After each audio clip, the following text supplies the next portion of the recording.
Thankful for Frank. Oh boy. Okay. Well, I dare say if a casual reader of the Bible or even a casual person of faith opened up to Nehemiah 3 just to read because they have no strategy for reading, and I really encourage you to have one. Bible's not a book you can just open to any page and read. I mean, you can, and God will lead you to an inspiring verse, but if you really want to gain the fullness of what's in there, the hunt and peck system probably isn't what you need. And Nehemiah 3 is an example. It is tedious, to say the least. When I first read it, knowing that I was going to preach on it, I said, oh boy. One thing I love to do, though, is take material like Nehemiah 3, study it, glean what God intends for us to learn from it, and present it in a way that you can see what God had in mind. And Nehemiah 3 is a great example. So let's get right into it. Last week we talked about Nehemiah 2. We finished the chapter.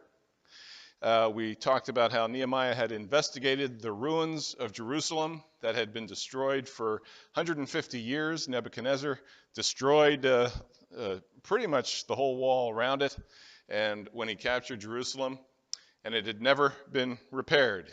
You remember King Artaxerxes, the same king Nehemiah served, put out a stop work order at one point, and that pretty much killed any initiative anyone ever had to fix it up.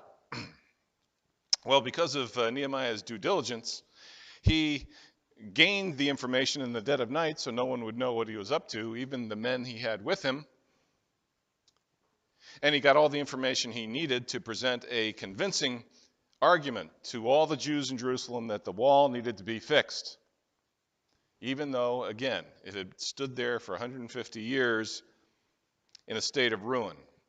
Nehemiah, we have discovered, was a very smart person. In fact, he might be the most intelligent person I've studied in the Bible. He is that smart. He embarked upon, as we studied, an incredible strategy to convince King Artaxerxes that he should send him to Jerusalem to do this project, even though the fact that it needed this work reflected poorly on King Artaxerxes' leadership. Well, Nehemiah managed to do that without even offending the king, which is an amazing thing. And as he presented his case to the Jews that they needed to fix the wall that they'd become accustomed to, that they'd come to accept, he was 100% successful. They all eagerly stepped up and said, yes, we'll help you. In fact, let's get started right away. Well, there were three characters introduced. Sanballat the Horonite, who lived 12 miles from Jerusalem, the chief antagonist to Nehemiah, as we'll see as we continue to work our way through the book. Tobiah the Ammonite, who's the information gatherer. Through marriage, he had some inside contacts to the Jewish community that many betrayed Nehemiah by revealing to Tobiah, knowing he was against the project. And Geshem the Arab, about whom we know very little at this point. But all three did not want the project to proceed because it would cut off their access to Jerusalem, access that had no doubt been very profitable to them. And for some of you who know the evil that exists in people, they wanted to remain able to walk into Jerusalem because they enjoyed the chaos that they caused.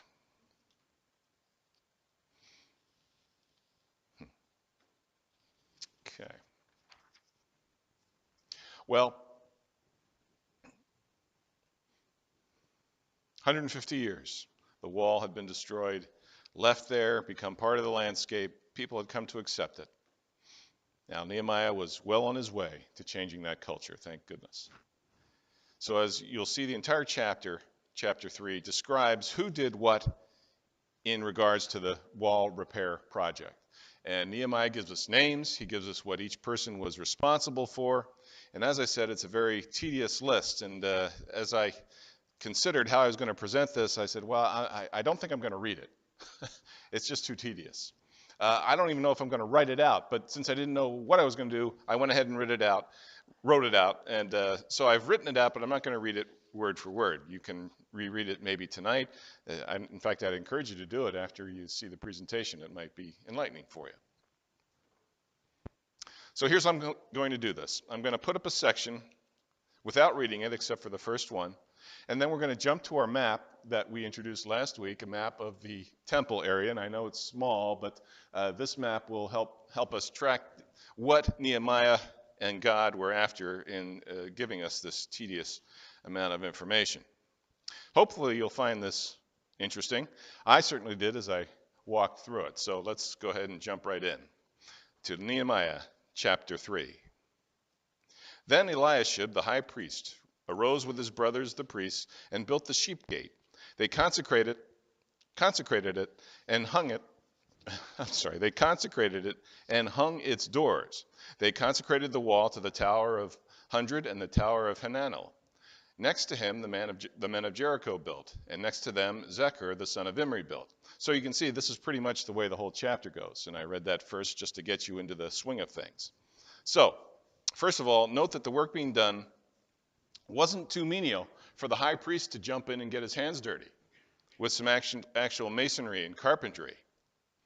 Eliashib, the high priest, drafted his brother priests, and they worked on the sheep gate also. The sheep gate is where Nehemiah starts. That's key. It starts up there in the northeast corner.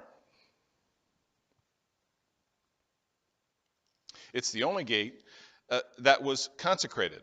And consecrated means, you should really know the definition of consecrated. You'll be asked during your ministry. That means dedicated to the service of God. When men and women are consecrated, they are dedicating their lives to the service of God, just as they've consecrated the sheep gate in this case. The sheep gate is where sacrifices were led into the temple area. The temple area is right in here. And the sheep gate is one of the closest areas to it. So you're bringing in these smelly animals, and they go right to where they need to go. So that's one of the logical reasons why the sheep gate's located where it is. Perhaps Nehemiah starts here symbolically, because the Lamb of God, who came to take away the sins of the world, was the ultimate sacrifice.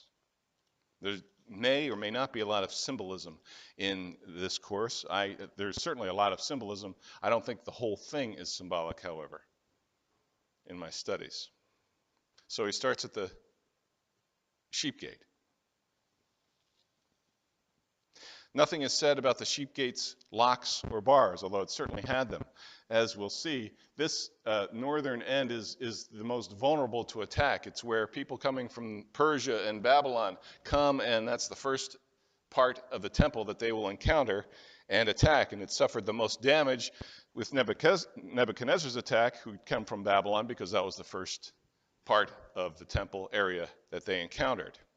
So it's very important. It certainly had locks and bars on it, but there's no mention of that in Nehemiah 3, perhaps because our access to the Lord is without locks and bars, thanks to Christ's sacrifice.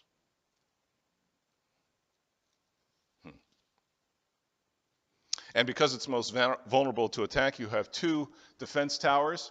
You have the Tower of Hamea and or the 100, as it's mentioned in the NASB, and you have the Tower of Hananel. There's the one tower there, and the other is probably about here. Key locations in the citadel, where all the army is right about there. So you can see that's where the temple area is most fortified and most protected.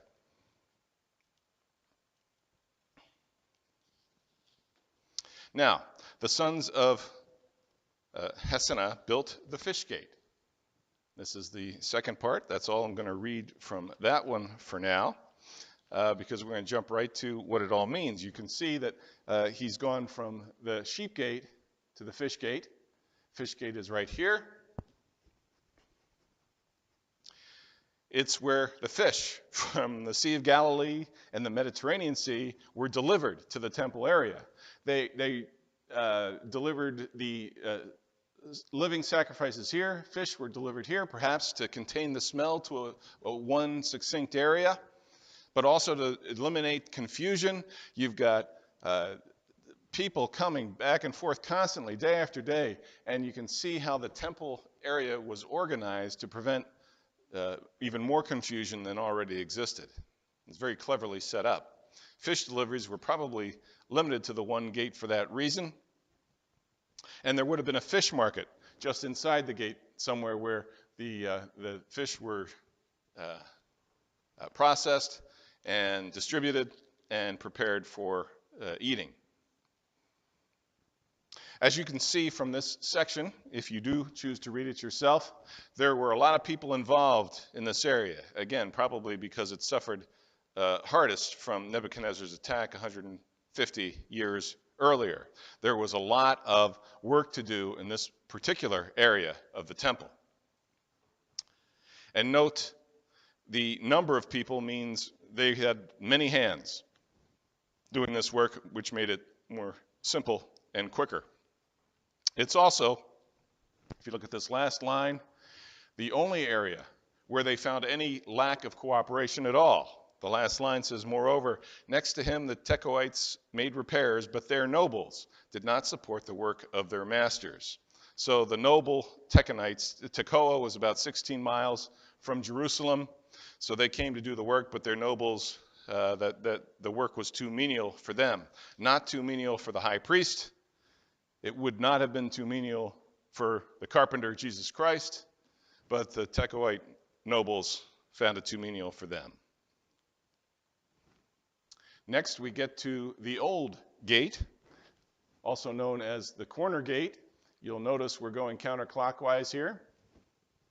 The old gate, there's not much said of it, and it's actually not on many maps. I couldn't find it on any maps, so I sort of put that old gate in there myself. It was the hot spot where Jehoash, king of Israel, defeated Amaziah, king of Judah, in the king's recollection. And it's also the subject of a prophecy from Jeremiah, which I'll share with you, Jeremiah 31:38.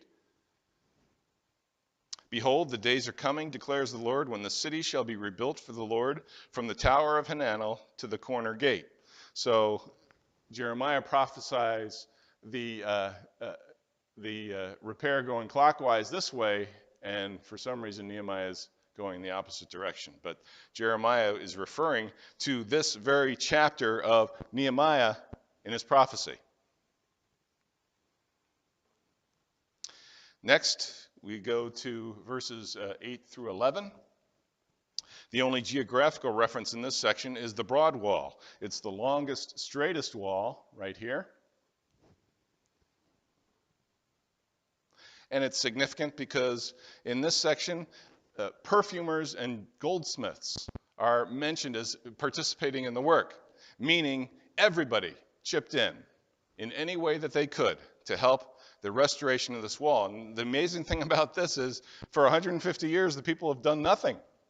Now all of a sudden, goldsmiths and perfumers are even jumping in to participate. The cooperation, the excitement, the enthusiasm is really outstanding and unusual, which is why Nehemiah has included this in his memoirs. Everyone's chipping in to get the work done. In this section, 5 men are named who are making repairs. And while they specify the gates and the towers that are being repaired, the wall all along the way is also being repaired. So those are the main repairs, actually. But it's so prevalent and so common that Nehemiah doesn't make a big deal about the wall itself being fixed. And another amazing thing, remember Nehemiah petitioned King Artaxerxes for timber to take with him. The timber was just for the gates. The walls, all the material they had was right there. They were just knocked down. The stones weren't taken away. The bricks weren't taken away. All they had to do was set them back up again and strengthen them. So the timber was just for the gates themselves. The next section. One thing I want to read to you is next to him, Shallum, the son of Halahesh, the official of half the district of Jerusalem, so a pretty big deal, made repairs, he and his daughters. So this is the only example of females participating in the actual work, and I'm sure it was more than just Shallum's daughters. I'm sure many women were participating in the repair work, even the heaviest of work. The valley gate, which is mentioned in this section, down here, you'll remember that the valley gate was the only one when Nehemiah did his midnight due diligence that he could even pass an animal through. All the other gates were so destroyed you couldn't even get an animal through them, except for the Valley Gate. It was about 500 yards from the Dung Gate, which is one of our favorites, the name. So 500 yards here to here. Also mentioned in this section, it's because the garbage dump for Jerusalem was here in the valley, the Hinnom Valley. Both of these gates lead to the Hinnom Valley. And of course, the Dung Gate, you want to concentrate all the subject material from that gate. You want to concentrate all in one area. Again, just like the fish gate, you want to contain the smell, you want to reduce confusion, and you just want to get it out of there. Now let's see. Okay, time to move on. The next section mentions the Fountain Gate. Jerusalem was one of the very few cities in ancient times, the cities of antiquity, that didn't build itself on a major river. Just like Babylon was built on the Euphrates, Jerusalem was one of the few that didn't have a major water source running right through it. So the Fountain Gate became vital. On the east wall, that's where the pools and the springs in the area of Jerusalem were. That's where they collected all the water for use within the temple. So it was critical. This is also where King Hezekiah's water tunnel was. King Hezekiah, here's a picture of it now. You can still tour it today. He developed this tunnel to transport water into the temple more easily than having temple servants carry bucket after bucket after bucket in. It's where Joab was able to attack the temple when he turned and made his attack right through the water tunnel, just like the Persians did. One of the first things you want to establish when you decide to build something. In fact, when I was in Idaho, a major company wanted to build a chip producing plant there, and their first question was, how much water is here, and how do we have access to it? That's one of the first things you consider, and this is why Jerusalem was put where it was, because they did have water sources that could sustain the thousands of people that would visit there and live there. The next section. This is a long section. Nehemiah verse 3, verses 16 through 23 are probably the most tedious section. Person after person, and what they did, and the repair efforts that went on. 10 individuals are named, and groups of individuals, Levites, priests, and brothers are also mentioned. So many, many people participated in this part of the project. The point is, everyone was working and working hard to get the job done and get it done quickly. Nehemiah focuses on towers and gates, but everywhere in between, as I said, the wall repair work is going on. So this section would have been all in here would have been the verses that end in 23. The next section talks about the water gate.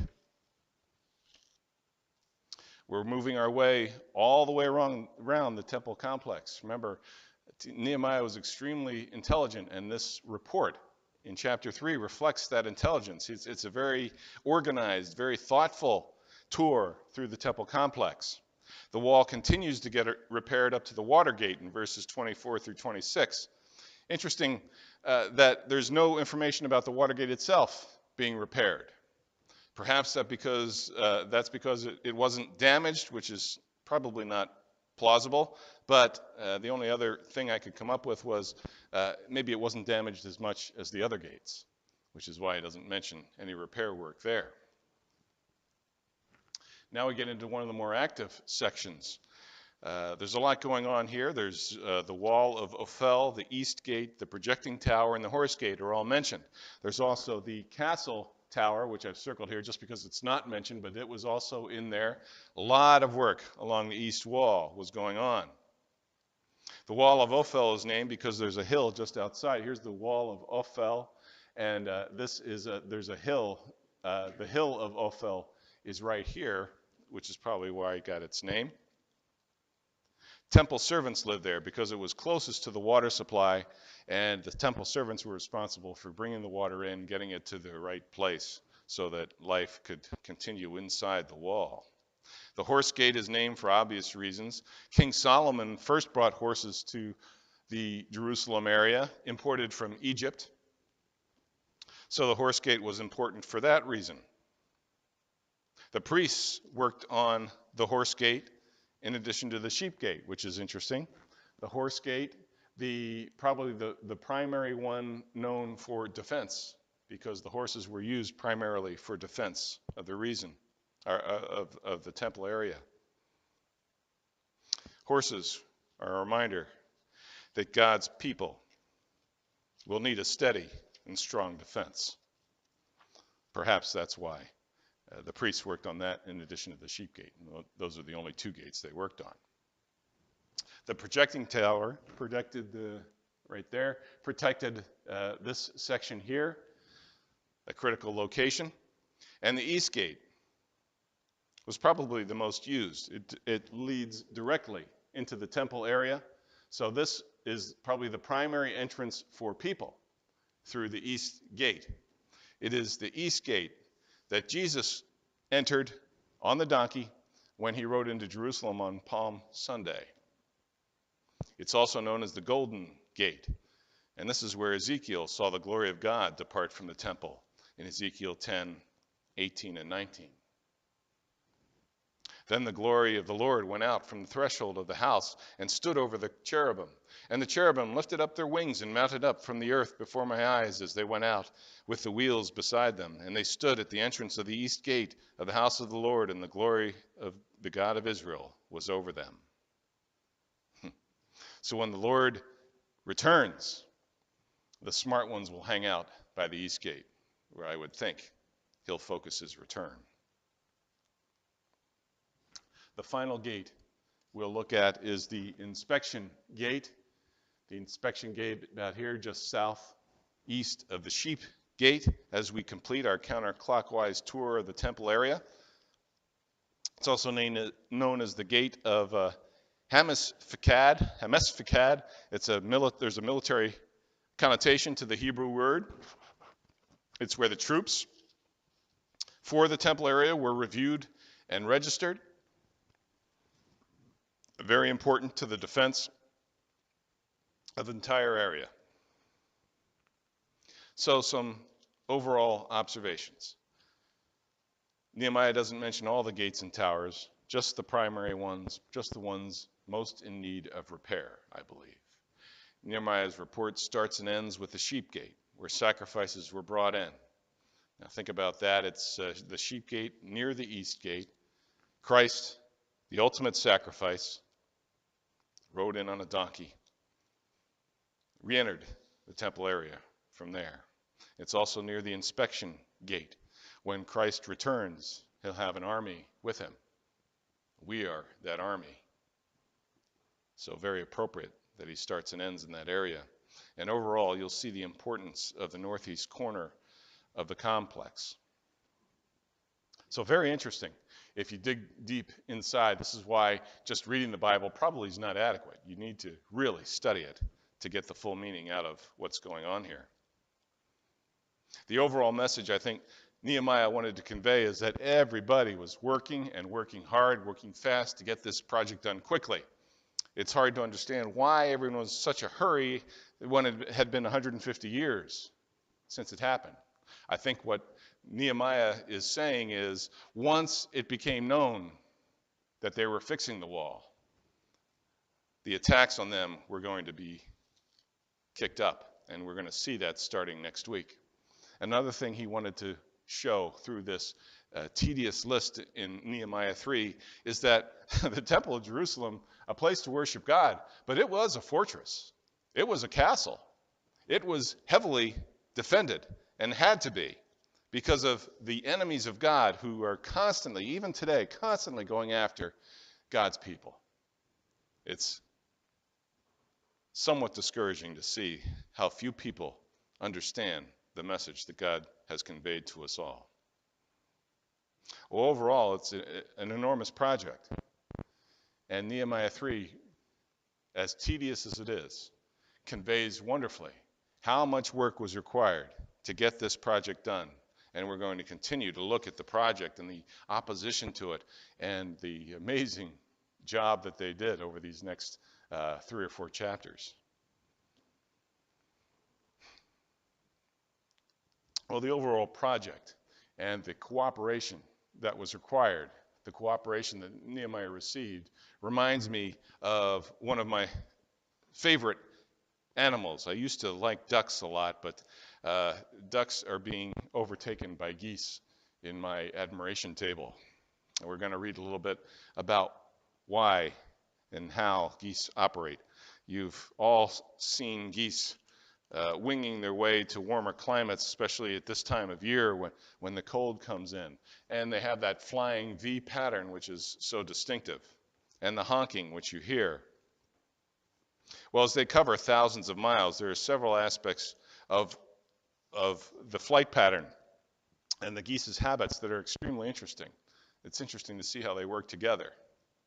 Those in front, the leaders, when one gets too tired, and one gets too tired because the front goose is the one who's absorbing the majority of the wind resistance. So that goose will get tired, and when it gets tired, it will change place with one of the others in the wing formation. Flying as they do, the members of the flock create an upward air current for one another. So this goose is creating an upward air current for all the ones behind it. These two are doing the same for the ones behind them. Makes it easier for the trailing geese to fly. They have a wind current to fly with. Each flap of the wings generates an uplift for the birds behind them. By flying in a V formation, the whole flock gets 71% greater flying range than they would get if they were all flying on their own. 71% greater flying range. When one goose gets sick or wounded, no matter where in the formation it is, 2 more will fall out to land with it, follow it down, and help and protect it. And they will stay there, all 3, until the one who's sick is well enough to fly again. The geese in the rear of the formation are the ones who do the honking. Probably because the lead goose can't be looking behind all the time. It has to fly straight, it's guiding the entire formation. So the ones in the back are doing the honking as a way of announcing that all is well. The repeated honks also encourage the ones in front of them. Again, they can't spend too much time looking behind them, so the honking from the rear assures them that all is well behind them. The teamwork involved in a flying V of geese is impressive, just as the teamwork that Nehemiah presents to us in chapter 3 is impressive. Nehemiah coordinated an effort no less amazing than a flying V formation of geese. And by the way, if you've noticed in the flying V, one leg of the V is always longer than the others. Does anyone know why that is? Because there's more geese in it. It's a little.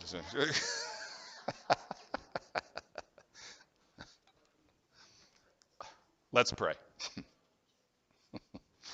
Dearest Lord and Heavenly Father, we thank you. We thank you for every word in this Bible.